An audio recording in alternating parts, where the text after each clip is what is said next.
Good morning and thank you for joining us for Wednesday's Daily Market Outlook. Joining me today is Emily from our trading room to tell us more about recent developments. Emily. Solana-based meme coin launchpad Pump.fun recorded more than 1 billion in daily trading volume Monday. Data from decentralized exchange Jupiter showed Pump.fun processed 942 million in transaction volume on Sunday before topping 1.2 billion on Monday. TikTok's US operations would be controlled by an investor consortium, including Oracle, Silver Lake, and Andreessen Horowitz, under a framework the US and China are finalizing.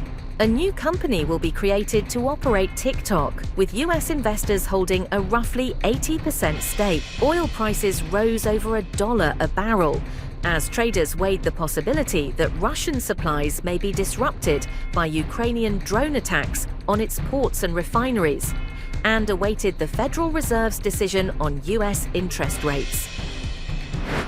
The sterling-dollar pair edged higher in the last session. The CCI is giving a negative signal. The Bitcoin-dollar pair skyrocketed in the last session. The stochastic indicator is giving a positive signal. The Aussie-dollar pair edged higher in the last session. The stochastic RSI is in overbought territory. The dollar-yen pair saw moderate losses in the last session. The MACD is giving a positive signal. Investors should take note of the economic calendar over the next few days, as it brings forth a variety of high-impact and medium-importance events. These data releases may cause significant market shifts, impacting trading strategies and investor sentiment. Understanding these updates helps frame the broader market context.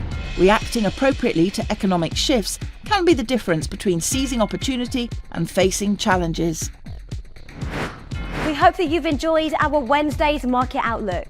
On behalf of us all here, we wish you a productive trading day. Be sure to log in tomorrow morning for the latest news and events from the financial markets.